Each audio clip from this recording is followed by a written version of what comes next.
Fawn, what's it look like?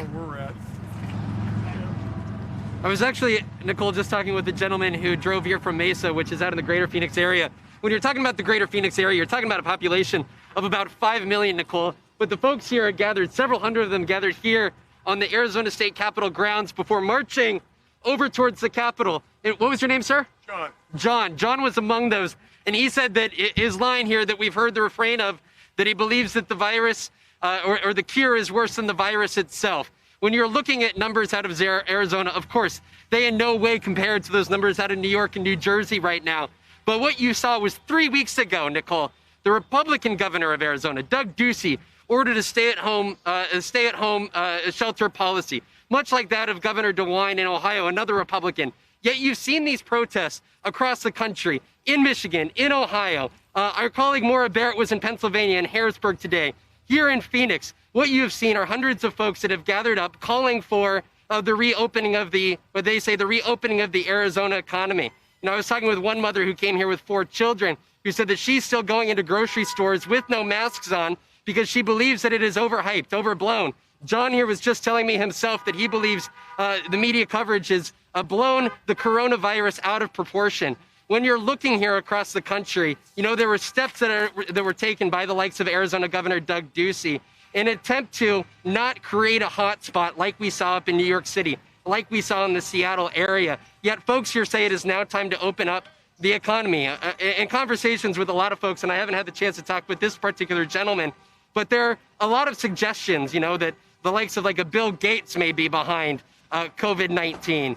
There's a lot of folks that it suggested to us that, you know, President Trump has been cornered by rhinos and by the likes of Dr. Fauci and Dr. Birx, essentially leading him to shut down the economy. We have seen that toll that it has taken here in the likes of Phoenix, Arizona, and across the country, Nicole.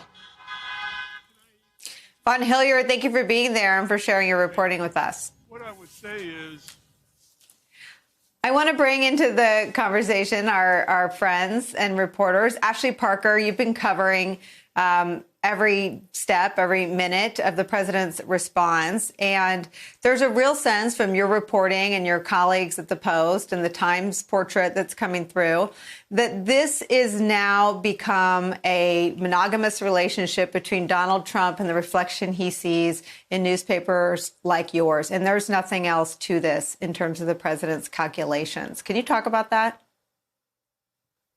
Sure. Well, you saw the president yesterday in the briefing. He was asked pretty pointedly by CNN's Jeremy Diamond, you know, on a day when the death toll in the United States has exceeded 40,000 people, why do you think it's appropriate to play TV clips of people? In this case, it was Governor Cuomo praising yourself, to praise yourself personally, to sort of come up here and talk about you. And the president said, this isn't about me at all. But of course, anyone who has watched these briefings knows that that is just factually not true. You get up to these briefings and it often feels like there's 2 briefings. There's the President Trump portion, which takes up a lot of time. And then there's when Vice President Pence and the medical experts come up and they offer some guidance that is related to public health. But the president uses that time the way he used campaign rallies previously to air grievances, to sing his own praises, to clash with the media who he thinks has treated him unfairly. And it's often like the live giving of a virtual enemies list. And that is what's coming through. And the president is hearing from allies that that's not necessarily the best thing for him, the best thing for other Republicans. But within the White House and outside, there's an understanding that it is very hard to steer the president away from something he wants to do. And I was just talking to someone inside the White House today who said, as long as the nation is focused on coronavirus, and that's the nation's top priority, which, let's be honest, it is going to be for a number of weeks, it looks like the president wants to be personally out there giving those briefings. I guess, Ashley Parker, my question would be the evidence and the data, and I know that doesn't always get through to Trump in a simple or linear way. He doesn't like to read, and that's from people that know him. That's not my observation or jab. But his numbers have plunged. I mean, he's only got 36% of the public, which means even some members of his own base don't find him as trustworthy as people like Anthony Fauci and the CDC. and even Governor Cuomo. But I mean, that's part of the reason you were seeing, as we've seen in recent briefings, this obsession with being treated unfairly, with the media, with his perceived enemies. There does seem to be a sense that he can do with the coronavirus what he has always done, which is through sheer repetition, or whether it's accurate or not, sort of rewrite history, right? You've seen him go out there and say, I was on top of this very early. We, of course, know that that's not the case. He did shut down some incoming travel from China on the early side, but there were a number of missed signals. But the difference here, and this has been explained to him by some people in his orbit, is that you can't, there's a reality, which is that there are people dead, tens of thousands of people. There are millions of people out of work. You can't just talk that or tweet that away. And there is a sense now in the White House that the president does better when he is focused on the economy. They think that's a stronger point for him. The economy, of course, is not doing very well right now, but they are trying to shift him to that forum, which they think might be more effective, as we're seeing in these polls, than having him trying to play the role of public health expert who instead ends up clashing with reporters or complaining about governors.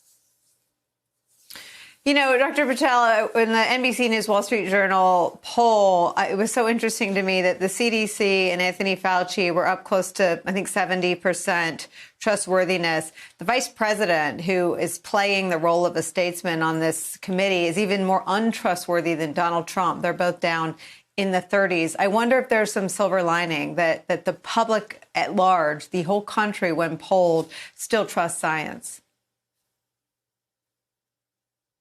That's what I'm hearing, Nicole. I'm hearing that Dr. Fauci and Dr. Birx talk in tones that recognize uncertainty, that there is a humility to how they talk, that we don't know if antibody testing is or is not effective. We actually don't know the true infection fatality rate of COVID-19, how many cases really exist out in the world. And that's why you heard Dr. Birx talking about social distancing still being important, even though we're moving towards more of a patchwork approach. Uncertainty is okay. I do it all. I convey uncertainty all the time in the ICU to my patients. And I think people understand that, and that's how you build trust. Here's what we know, here's what we don't know. But talking in absolutes and acting like we have all the information, being authoritative, I think is a mistake. And you're seeing that with the poll numbers. Dr. Gupta, I'm sorry, I misspoke earlier. Dr. Gupta, what makes you most concerned when you see these protests? Is it that some of them aren't practicing social distancing themselves, or is it just this undercurrent of unrest with listening to science and listening to the authorities who would like for people to stay at home for a little longer to let more healing take place? Just a few things. First of all, the masks and the science behind the masks, it's increasing. There's compelling data in the New England Journal of Medicine published just last week that normal speak conveys droplets to somebody just a few feet from you. So we need to be wearing masks. It's important to understand that this is not just made up science. There's real science behind these guidelines, and we need to respect the CDC and our public health experts. And I'd love to see the president strongly endorse that and practice what he's suggesting Americans do, but not follow himself. I would say that, people want knowledge, and I think it's okay, again, back to my prior point, that it's okay to acknowledge uncertainty. One thing we can't do here is say, we've tested less than 1% of the US population. Let's proceed with a patchwork approach to liberalizing social distancing measures, which the only way you can do that is if you're confident about what's happening with actual cases. What's the true prevalence rate? We only know 1% of what's going on. By testing 1% of the population, how can we actually start liberalizing on a patchwork basis? If we only have tested less than 1% of the population, it doesn't make a lot of sense. And I think Americans are picking up on that uncertainty, on the fact that there's a lot of mixed messages, and it's causing unrest. And that's because we don't know what to make sense of the mixed messages.